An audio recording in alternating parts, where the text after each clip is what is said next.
Broadcasting from a city gearing to become the next Singapore. An emerging ideal investment hub of the Philippines. A city that stands out. General Santos. This is Brigada News TV. Metro Jensen. Ang bahaging ito ay hatid sa inyo ng Guard-C Calcium Ascorbate. Katawang healthy, achieve sa Guard-C. Available in all Brigada Pharmacy. Aniya, ang mga nagunang tudling sa Ronda Brigada. On duty sa Tambler Police Station, gitakdang imbestigaran atol sa pagkamatay sa inmate. Hepe, posibleng manubag. Usa patay samtang tuha ang nakaikyas sa law enforcement operation sa Lanao del Sur. Lalaki nga nalambigit sa pagpamaligya o iligal nga droga, sikop sa mga otoridad. Aktibong kaso sa COVID-19 sa Jensan, miabot na sa 319. Kadaghanan sa mga nagpositibo, asymptomatic. Og pila ka operasyon sa kumpanya sa bus, suspendido tungod sa ipatumang No Movement Sunday sugod ugma.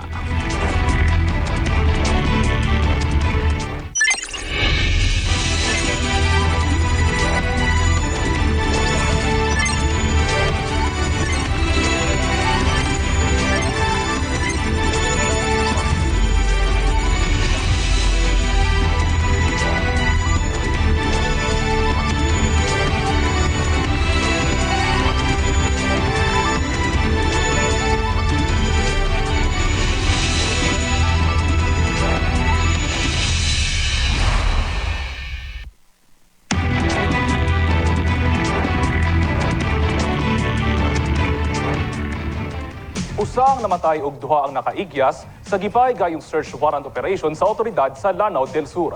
Samtang aduna usab mga nasamdan sa operatiba, human gipabuthan og granada. Ibrigada mo, Abby Caballero.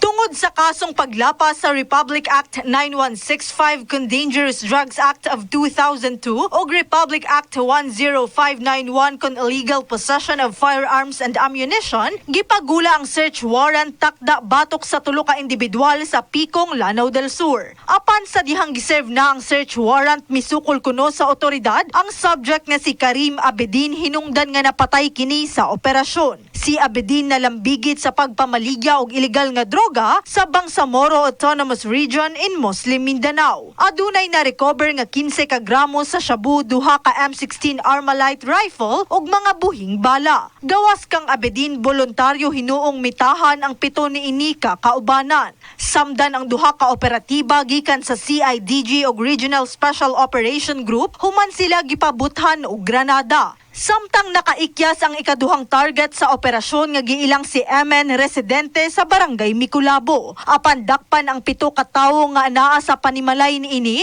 human makuhaan og shabu ug mga armas.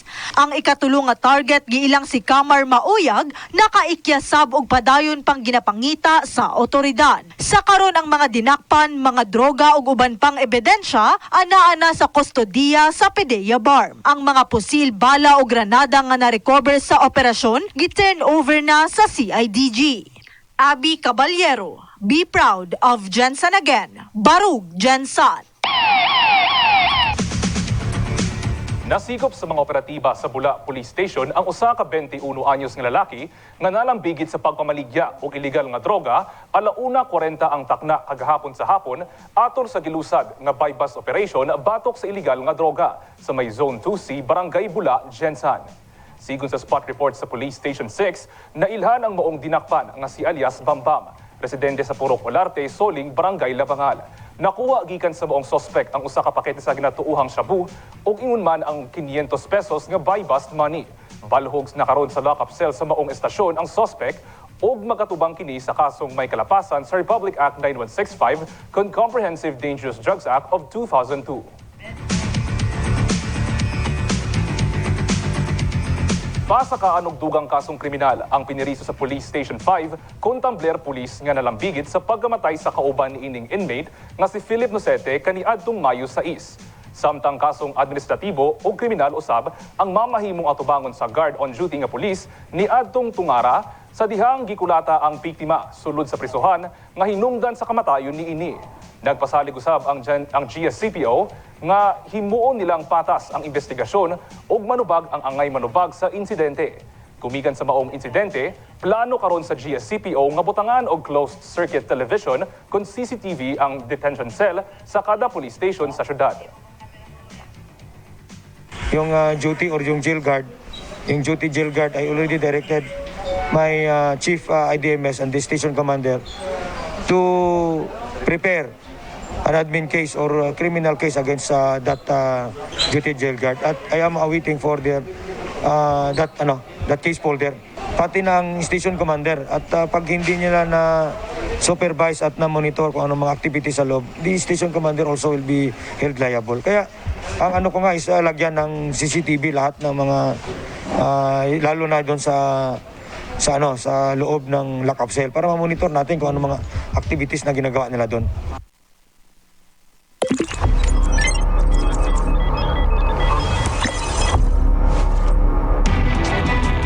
Niabot na sa 319 ang ihap sa aktibong kaso sa COVID-19 sa Jensan. Base sa pinakauwihing datos sa City Health Office, kadaghanan usab sa mga nagpositibo asymptomatic. Ibrigada mo, Kent Abrigana. 42 ang nadugang nga positive case sa COVID-19 kagahapon sa Jensan, kung diin miabot na sa 319 ang active cases sa Dakbayan karon. Apan kadaghanan kuno sa mga nagpositibo asymptomatic matod pa sa City Health Office. Apan luyo pa man niini, gikaalarma kini sa infectious diseases specialist sa Dakbayan. So ang ato ang kaso is gapasaka jud. Kung tanawo na to ang datos, majority manggod sa ato ang mga COVID na pasyente are asymptomatic. So sa may buot pasabutan na. So daghan jud kayong tawo nga wala sila kabalo na nadi sila COVID. Sigo ni Dr. Carl Florida, kung magapadayon pa ang pagsaka sa kaso sa COVID-19 sa Jensan, magpahigayon sila og recalibration kung bag-uhon ng pamaagi sa LGU aron subling makontrola ang pagkuyanap na usab sa virus. Obviously, kumusaka jud ang kaso, no? So mag-recalibrate jud ta. Ang response is magdepende sa ato ang datos. No? So maybe kung mutaas jud, basig mo pasaka ta sa ato ang unsa, sa ato ang classification. So kana siya mga butang i-consider, pero mao lagi kinahanglan timbangon and mag-recalibrate and calibrate. Kalabutan niini, gipaklaro usab ni Dr. Florida nga walay ang ikabalaka ang publiko sa pasyenteng dunay Indian variant nga residente sa Jensan. Yes sir, based sa information nga available sa TUA, kay from airport, na-receive dayon siya sa atong RHU, gipacilitate dayon, and na-facilitate po jud ang isolation. And anyway, before sa gipagawa sa atong LGU, nagpa-repeat testing jud ta. So ang result was negative. Giputyag sab ni Dr. Florida kung nganong importante nga mahibaw-an kung unsay variant sa COVID-19 ang gakuyanap sa usa ka lugar. No? So nganong importante man siya. So ibutang nato kanang sa Indian variant. Ang Indian variant manggod is daghan kay sa mutation.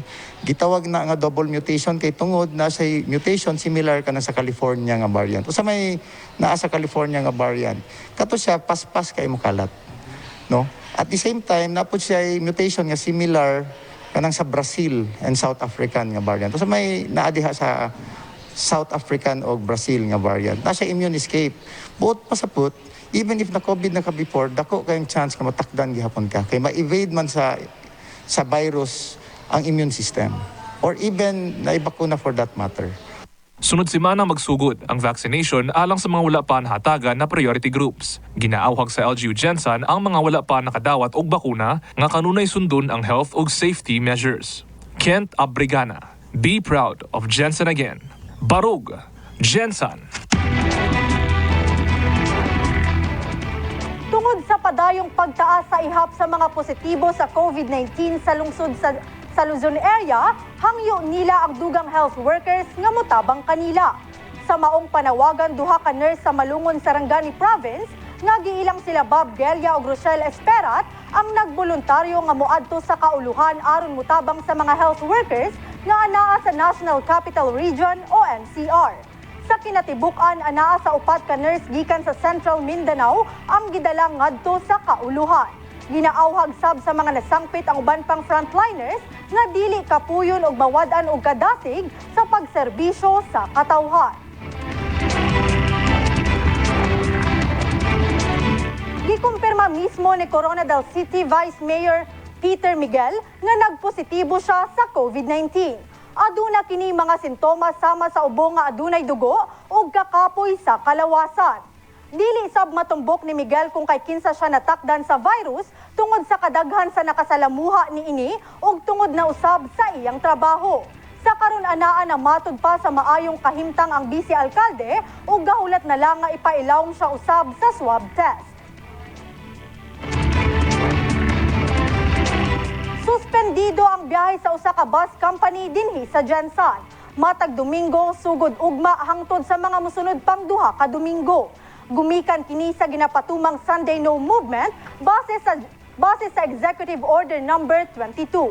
Ania ang report ni Kent Abrigana.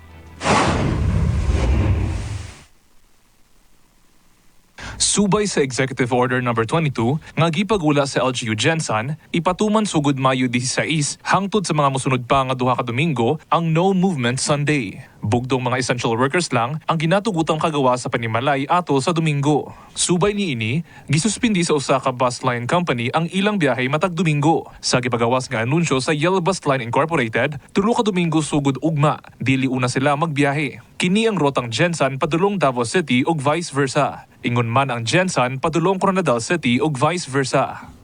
No movement, so wala mga public utility vehicle sa Sunday. Gawa sa Yellow Bus Line Company, matud ni Facurib, dili usab kuno magbiyahe matag Domingo ang uban pang bus companies hangtod nga epektibo pa ang EO22. Ang nilabas lang nagpalabas ng advisory pero tinanong ko yung karamihan, hindi na daw sila magbiyahe kasi wala rin tayong mga pasahero Yun ang sabi nila. So hindi lang nilabas, lahat na yata sila, pati ang mga bus at saka buses. Alang sa mga buot mo biyahe gawa sa Jensan, dunay mensahe si Facurib. Advice ko is stay home muna. Stay home muna. Pagbigyan mo natin na makapahinga lahat sa Sunday. Masubuti pa hindi kayo maabutan bukas kasi wala nang magbiyahe bukas. Hangtod sa Mayo 31, epektibo ang No Movement Sunday. Apan posible pa kani nga ma-extend depende sa sitwasyon sa kaso sa COVID-19 sa atong dakbayan. Kent Abrigana, be proud of Jensan again. Barug, Jensan. Subling nagtala og double-digit nga daily COVID cases ang Jensan, human matala ang bag-ong 42 nga pasyente.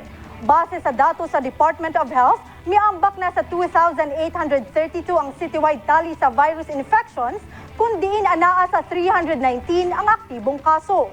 Anaa usab sa 2,414 ang kinatibuk ang ihap sa naka-recover. Gikumpirma karon sa DOH Center for Health Development nga miambak na sa 99 ang COVID-19 death sa syudad, human sa pagtaliwan sa usa ka 68 years old nga female patient. Atangi, sobra 200 ka buok nga dolphin nakit-an sa Sarangani Bay. Samtang 200 ka miyembro sa brigadahan sa Jensan sa Purukulasi, Labangal nakadawat og rice pack. Ang mga detalye atangi sa pagbalik sa Ronda Brigada.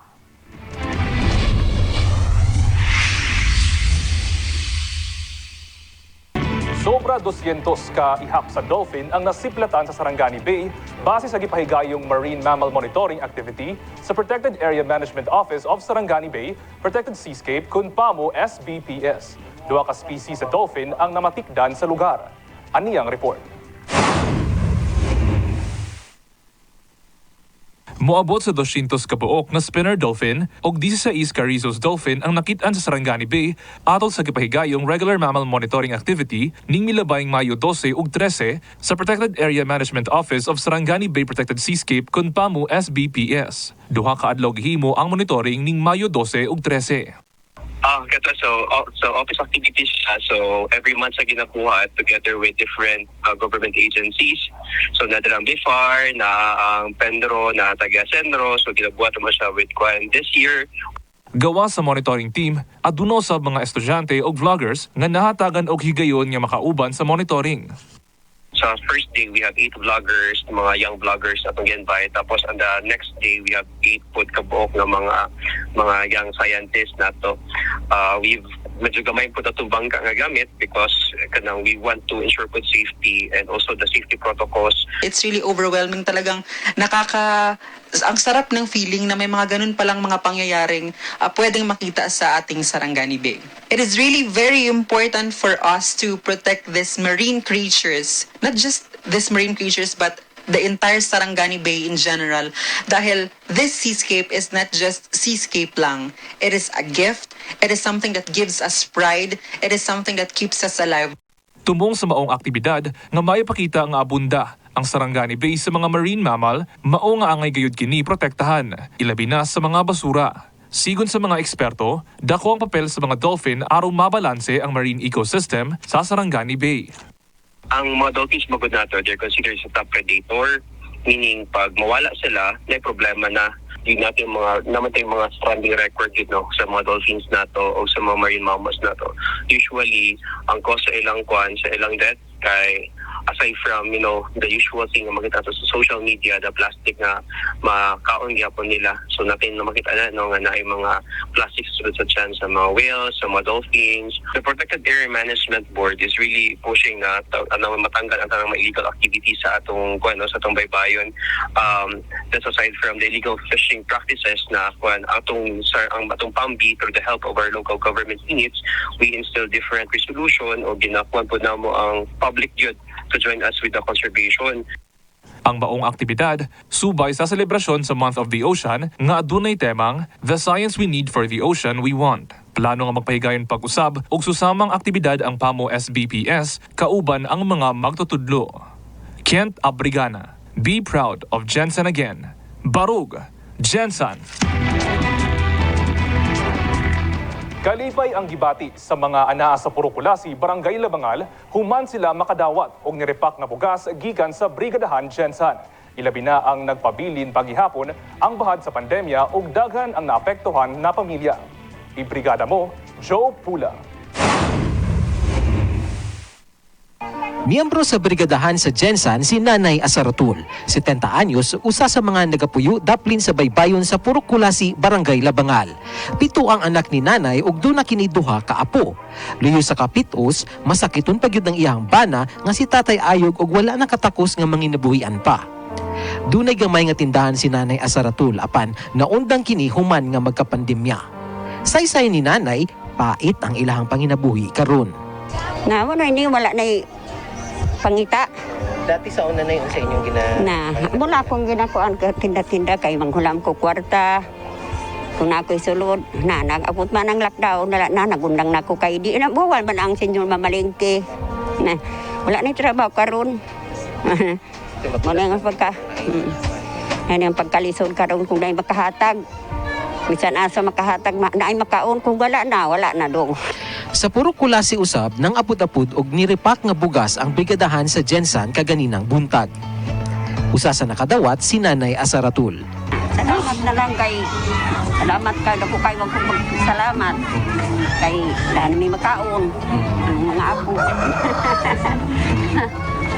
Sigon sa area officer sa brigadahan sa Jensen sa Purukulasi, kapin 200 ka mga miyembro ang nahatagan og rice packs.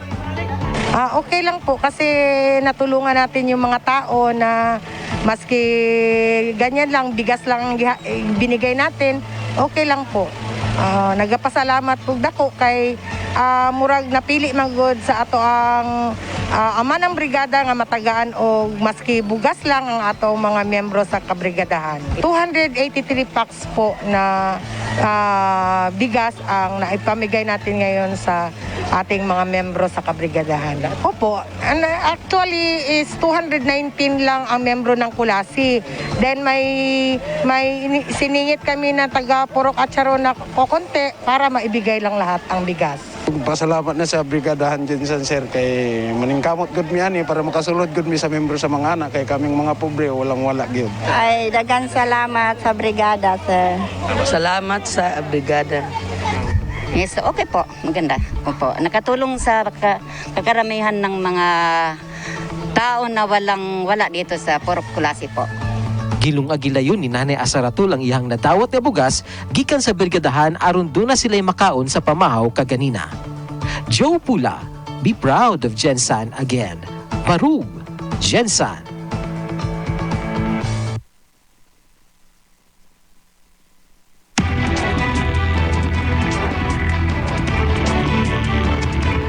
Gipadala na sa Israel ang ilang ground forces samtang padayon ang pagpamomba ni ini sa Gaza isip tubag sa padayong pagpalupad og rocket sa Hamas. Mukabat sa katusan ka Palestinians na ang namatay sa gapadayong tensyon batok sa Israel ug Hamas. Miatake na matod pa ang Israeli planes ug troops ni ini sa Gaza Strip. Samtang nagapadayon pa ang tensyon, nagpadayon usab ang lihok sa Israeli security forces arong mahunong ang mga delikado nga riots nga gipaygayon tali sa mga Jews ug Arabs. Patay ang 7 ka bata samtang mukabat sa 16 ang samdan human sa natigayong pagpamusil sa usa ka suspect sulod sa usa ka tulunghaan sa eskwelahan sa Kazan City sa Russia. Matod sa kapulisan nga ilan lang nasikop ang suspect nga usa ka local resident. Napasaka na usab og kasong mass murder ang suspect tungod sa insidente. Samtang pipila usab ka mga bataon ang miambak gikan sa bintana sa maong eskwelahan arong makaikyas. Nagpaabot usab og tabang ang lokal nga panggamhanan sa Russia sa mga pamilya sa biktima.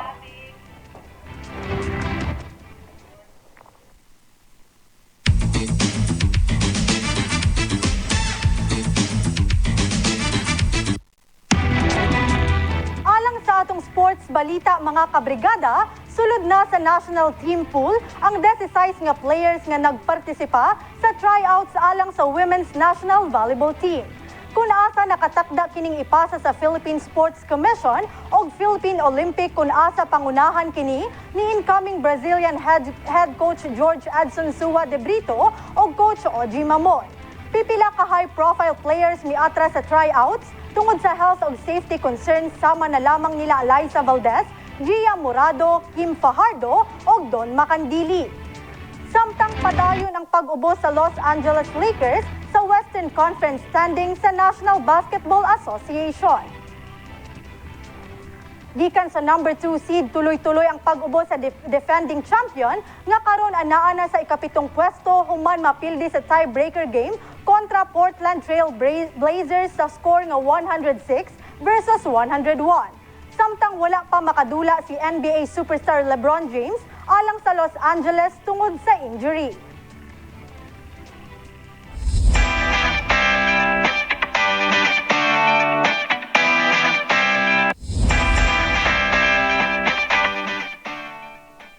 Alang sa atong showbiz balita mga kabrigada, nagpakita og suporta ang pipila ka mga personalidad sa pageantry, lakip na si Miss Universe 2015 Pia Wurtzbach kay Miss Philippines Rabia Mateo. Sa komento ni Wurtzbach sa post ni Rabia, samtang suot ni ini ang Philippine-inspired costume, unta makita ni Rabia ang suporta sa mga Pilipino, bisan pa man anaa kini sa layong lugar. Hingang malalim at laban ulit. Kinisab ang pahimangno ni Miss Grand International First Runner-up Samantha Bernardo para kay Rabia nga iyang ginatawag og Queen. Karong adlaw gipahigayon ang preliminary competition sa Florida ug sa May 16 ang coronation night.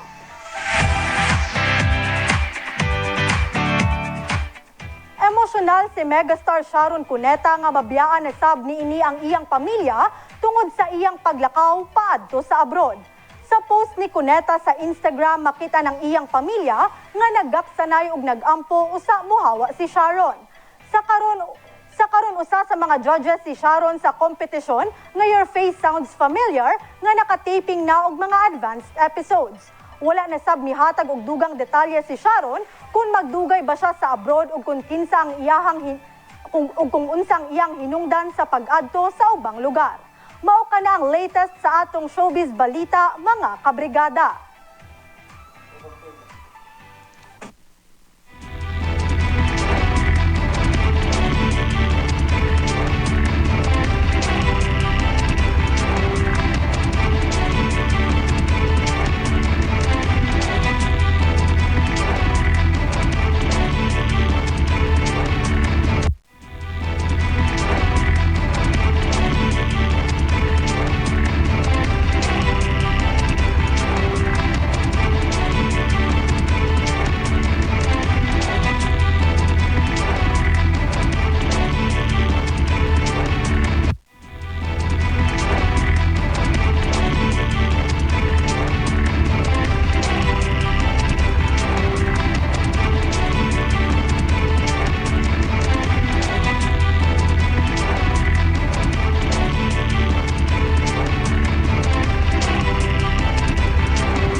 God bless para sa ato ang Miss Universe Brigada Abi.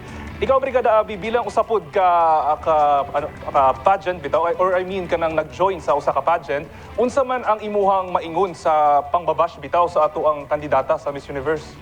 Mao gani na Kent no realidad nga nakadawat og pangbabash sa social media ang atong pambato nga si Rabia Mateo. So kita nga mga Pilipino, pwede ba nga musuporta na lang ta sa iya kay dili pud gyud lalim makabasa ka sa social media kumbaga mag self pity pud ba kumbaga, pero mao gyud na sa tanan man siguro nga butang na gyud tay komento, normal gyud sa to. So i-maintain na lang pud gyud ang composure. Wala tay mahimo na gyud comment gyud ang katawhan. O grabe jud ka kritikal ang mga Pilipino bitaw pag abot sa pageant. Punta pati po sa miabutay karon nga eleksyon, kritikal po sa pagpili sa ato ang piliong leader. I agree ka, Brigadang Ken. In behalf of Brigada News TV, buot namong i-greet po di ay no si Luna Su. Siya ang ato ang model, kumbaga sa atong Yummy V. Wow. Happy birthday? Happy birthday, Happy Luna. birthday, Luna. Og happy weekend, Ken. Yes. Mao ka na ang naglangkob sa Ronda Brigada karong adlawng Sabado. Mga storyang 24 oras nga gitutukan sa news team sa Brigada News TV. Ako, si Brigada Abi Caballero. Be proud of Jensen again. Barug Jensen. Kinatibuk ang pagserbisyo hatod alang sa publiko. Walay sagol nga bakak, tanan alang sa kamatuuran. Ako si Brigada Kent Abrigana. Be proud of Jensen again. Barug Jensen. Og kiniang Ronda Brigada.